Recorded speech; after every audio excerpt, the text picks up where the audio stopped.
आता जाऊयात नांदेडमध्ये.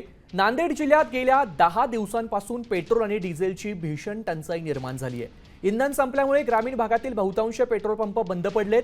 ज्या ठिकाणी साठा आहे त्या ठिकाणी ग्राहकांच्या लांबच लांब रांगा लागल्यात.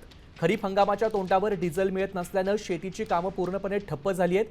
प्रशासनानं इंधन पुरवठा सुरळीत न केल्यास शेतकऱ्यांचं मोठं नुकसान होण्याची भीती व्यक्त करण्यात आली आहे.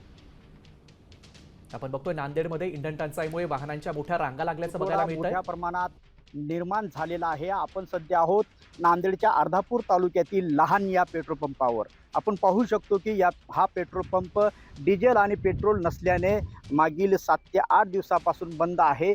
कधी गाडी येते तर कधी गाडी येत नसल्याने हा पेट्रोल पंप अशा पद्धतीनं बंद आहे। या ठिकाणी शुकशुकाट पाहाव्यास मिळत आहे। नांदेड जिल्ह्यात बहुतांश पेट्रोल पंपाची स्थिती अशीच आहे। अनेक पेट्रोल पंपावर डिझेल मिळत नसल्याने पेट्रोल पंप चालकाला पेट्रोल पंप बंद ठेवण्याची वेळ आलेली आहे। सध्या खरीप हंगाम सुरू आहे आणि या खरीप हंगामासाठी ट्रॅक्टर आणि इतर जे वाहनं आहेत त्याच्यासाठी डिझेलची आवश्यकता आहे, परंतु डिझेलच मिळत नसल्याने खरीप हंगामातील जे कामं जे आहेत ते शेती मशागतीचे कामं जे आहेत ते मोठ्या प्रमाणात खोळंबलेली आहेत।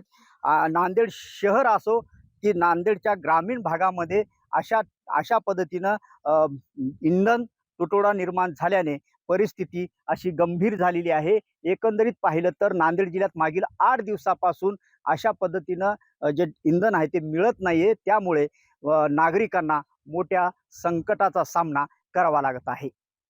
संजय सूर्यवंशी, साम टीव्ही न्यूज, अर्धापूर, नांदेड।